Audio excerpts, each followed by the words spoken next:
Hey guys, so today I'm here to do a Q&A. There were quite a few questions from you guys, so let's get started because this could possibly be a little bit of a longer video. Question number 1 comes from Cheyenne Brotherton, and she asks, do you guys plan on getting a stroller for 2? I actually don't know yet because I think eventually as they get older, definitely, but I plan to try and make sure to baby carry a lot more with Little Bean than I did with Rev. Rev is not super cuddly, and we did do a lot of baby carrying with her, but not a ton. It was almost only when we were going out or something like that. I didn't really do it at home, or I just didn't take advantage of how much I could do it. So I definitely want to baby carry much more with this baby, and because we'll be starting to get into the cooler months, I likely will just carry Little Bean everywhere I possibly can, and Rev will be in the stroller or walking at that point. So, but definitely as they get a bit older for zoos and such like that, yes, we will be getting a 2-child stroller eventually. Okay, so these next 3 questions kind of all coincide together, and they were from Daniela, Patricia, Rockabye, Kaylee, Stitch Cat, Cheshire Cat, and Amanda Grace. And the questions had to do with baby number 2 and Revelyn sharing a room. So they were all wondering if they were going to share a room. Someone had asked if new baby was going to co-sleep until we move, or if we were going to have them share a room right away. And then also someone asked if we were wanting to move somewhere bigger before Little Bean arrives. So right off the bat, before Little Bean arrives, no, we will not be moving. We're not going to break our contract lease. That's just a waste of money. But the biggest reason why we wouldn't even consider that is because we will be co-sleeping in a co-sleeper, not in our bed with us, with Little Bean, just like we did with Rev. We didn't do that with Rev in the beginning just because we only had 1 bedroom. We did it because that's what we preferred, and it's much easier when you're breastfeeding so much and just trying to figure out your baby's schedule. To me, it was easier just to have her in our room. I think I wish I could have moved her to a nursery about 1 month earlier, but because this baby at our end lease is only going to be like almost 2 months old, not even, it's not a big deal to have Little Bean co-sleeping the whole time. So to answer your question, yes, Little Bean will be in a co-sleeper. We're not going to move before our lease end, but we likely will be moving once our lease does end. We're not 100% sure yet. We are perfectly fine with them sharing a room. A lot of people ask this.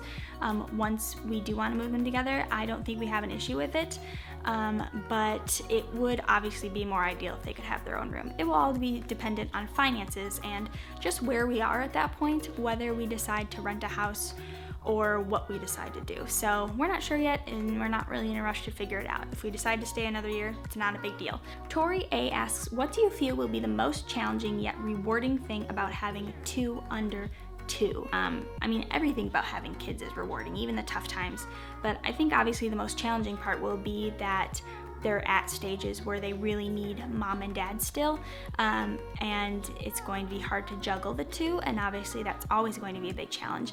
But I think the biggest thing about them being so close in age that's going to be awesome is once they get to the age where they can play together, they're able to just keep each other very occupied and give mom more time. So I mean, there are pros and cons to no matter how far apart or how close together your kids are going to be. And the biggest rewarding thing for Ryan and I for having our kids so close together was long-term wise being able to do things with them when they're older and not, having bad knees or anything like that, and being able to do everything we did with our first child with our second or our third or our fourth. Hopefully that makes sense. And then another thing is our future grandkids.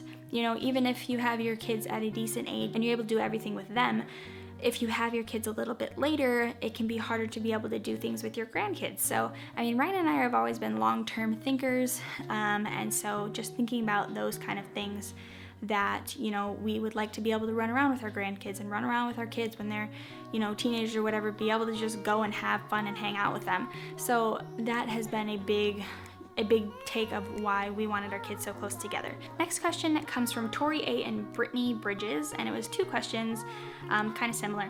Because you have a girl already, do you want another girl? And the other was, do you have a preference on what gender you want? I think it's a lie if everyone says, oh, I really don't care, unless you have more than 2 kids.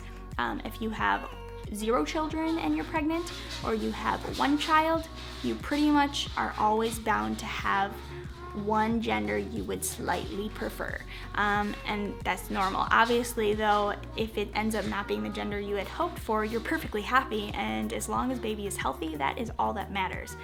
Always. I think once you have one boy and one girl, then you're like less likely to care, because you've already experienced both.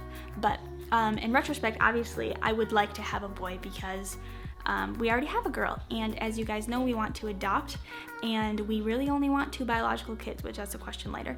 We only want 2 biological kids, and then we want to pursue adoption in about a couple years probably, and once our kids are a little bit older, you know, more stable and such.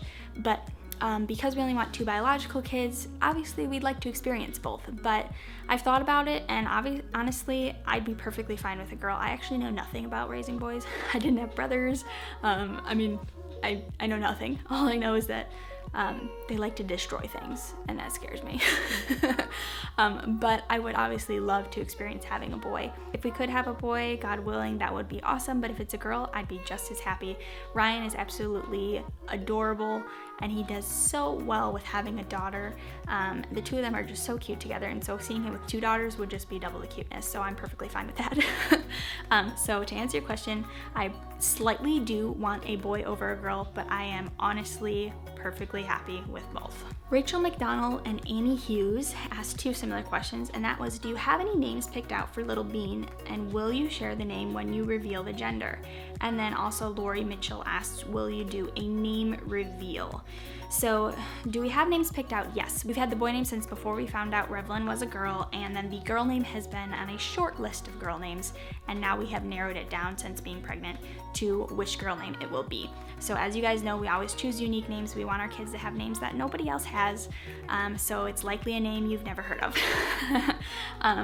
So will we share the name reveal when we do the gender reveal? No, they will be separate, just like Revlin's was. So we'll do the gender reveal first, and then probably a month or 2 later, we will do the name reveal. And then the next one is from Awesome Austin Family, and they want to know, are you planning on ECing a second time? Elimination communication. Yes, definitely. I do plan to do EC. That is another reason that a boy kind of scares me, because you know, in the beginning when they're a newborn, you do this sound to assimilate with them when they pee in the diaper, so you're constantly kind of having the diaper off a little and looking in.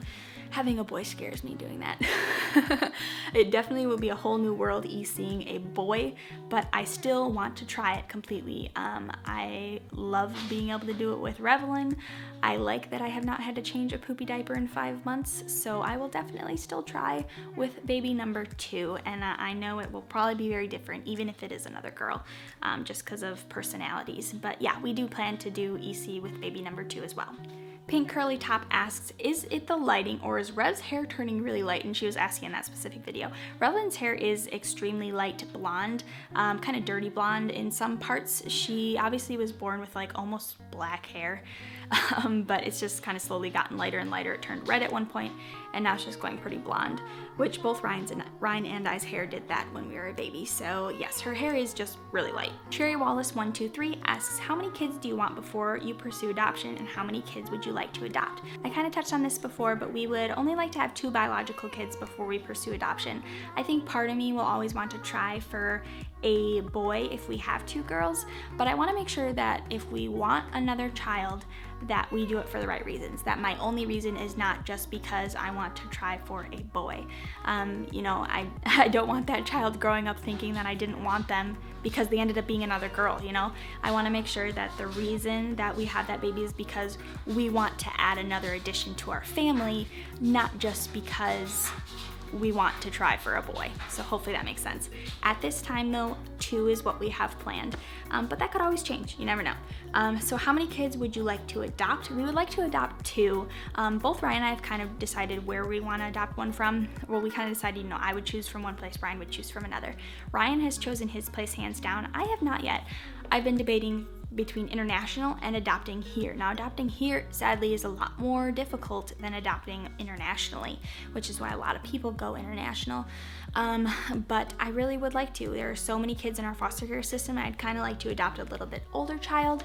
But at this time, to answer your question, we would like to adopt 2. Mommy and 2 boys asks, how many kids do you want to have? So with having 2 biological and adopting 2, in total, we would like to have 4 kids. EY Genki, I'm so sorry, I probably said it wrong. They asked, do you plan to reuse some of the clothes you used with Revelyn? If this is another girl, then yeah, definitely. I still would like to have some stuff that is strictly this baby's. You know, Revelyn has her style. I'm sure that baby number 2 style would be similar if it was another girl as well, just because it's my style and you dress the baby. But I'd like that baby to also have some of their own clothes too, but definitely they would share. But if it's a boy, obviously, no, we wouldn't use Revelyn's clothes because the majority of her clothes are very strictly girl. Some of them aren't though, and I probably would use some of those. Rockabye Kaylee and Stacy Walters ask, do you plan on trying cloth diapering with the new baby even though it failed with Revelyn? And I do not plan to try and do cloth diapering again. I actually sold my entire stash. Between trying to EC a baby, doing cloth diapering, and then ECing another baby, that would be a lot to do. So I am just going to say, Mama ain't got time for that, so we're gonna stick to disposables. You know, I wish it had worked out with Rev, especially because with doing EC, it's like super cheap for diapering your child. But you know, it didn't, and it's not a big deal. I'm perfectly fine with disposables. It is a lot more easy, and so between continuing ECing with Revelyn, ECing a new baby, it's just easier to stick to disposables. So no, we're not going to do or try cloth diapering with baby number 2. Sarah Jane asked, still planning on doing a service dog update? Yes, I am. I keep forgetting to do that. I need to do that, and that will be coming your way in the near future, I promise. Stephanie Ryans wants to know, what is your craziest craving so far, and did you crave it with Rev? I've never had crazy cravings. I didn't have crazy cravings with Revelyn. I didn't have them with this baby either so far. I tend to just like randomly have them. I hear of something and then I'm like, ooh, that sounds really good, and for a few days I want that, but nothing crazy. Like, it's just normal things I've had before, just I want them more. Kim ! Wants to know, do your dogs treat you differently when you're pregnant? And no, they don't. They've never have. Levi though, I mean, sometimes he's a service dog, so obviously he pays attention more. I do feel like since I've been pregnant, he's been more attentive to my emotions. He alerts more at home to things. Sometimes, you know, he has lazy days. He is retired, so, you know, he can do what he wants. Before I was pregnant, you know, if I was having maybe some emotional times, he wouldn't really get up. But since I've been pregnant, it's every single time he is there. And I don't know if it is because I'm pregnant or just because he's realized that, you know, I've been under a little more stress, and so he has been alerting just more frequently and making sure that he's doing his job now. But overall, nah, they don't really. Stitch Cat Cheshire Cat wants to know, what's your favorite place to shop for baby items? I probably get most of Revelyn's stuff at Carter's. There is a shop called Hannah Anderson that I actually have not gotten anything from yet, but I just found it. It's an organic shop, and a friend of mine, Jessie, actually told me about it. And I had seen the online website when she told me, but then I found out they had a store near us, and so I went and looked, and they have a lot of cute stuff, so I definitely will be getting things for her from there. But I really like Oshkosh and Carter's, and so yeah, that's probably where I get the majority of her things, and then I get some things off Etsy, so it's kind of all over the place, but mainly Carter's and Oshkosh are where her clothes are from. Katrina Peters wants to know, where do you get your maternity clothes from? I get most of my maternity pants, my jeans and such, from Old Navy. And then my tops and such, I've gotten them mostly from Motherhood. I have a few shirts from A Pea in the Pod, but pants wise, I definitely prefer Old Navy. I had a few pants from Motherhood and they ripped, and I barely even wore them. So like in the crotch, they ripped. So, you know, not an area you'd like them to rip in. And they were my size. They were actually a little bit too big. So, I mean, they were just not good quality. So I definitely recommend Old Navy for maternity jeans. They last a really long time. They're really durable. They're great. I don't recommend their undershirts because they have a tag, which you can cut it out. I mean, I like their shirts overall, but their tags are super itchy, and so I don't like those. The Motherhood undershirts, though, are really good. And then Target also has some really cute maternity things as well. So the last question comes from Lovely Laura, and she asks, is there anything you will do different with Little Bean than you did with Revelyn? I mentioned in the beginning that I wanted to baby carry more with Little Bean, and that is the main thing really, that I just want to focus on doing that, and then also not lollygagging on sleep training. I think Revelyn's, sleep training took so long because I knew what I needed to do, but like I just kind of did little parts of it and not the whole thing, and so it took longer than it needed to. So I definitely would be more strict with my sleep training so that both me and baby can get on a sleep schedule quickly. But yeah, I mean, beyond that, I am pretty happy with how everything's gone with Rev so far. Yeah, actually I might do baby-led weaning from an earlier start with baby number 2 and be more diligent about it. I wasn't super diligent with baby-led weaning with Revelyn, so she was really just on purees, but I think if I had stuck to it, she would have actually really enjoyed it and done well with it. So those are probably the only things. So that's gonna be it for today's video. I hope you guys enjoyed it. I hope I answered all of your questions. So I will see you guys next week as always. Bye. Mama. No, mama. Mama. Mama. Good job. She does know. She says it all the time, but this is actually I think the first time I've clearly caught her saying it on camera. You say, Dada. Say, Dada.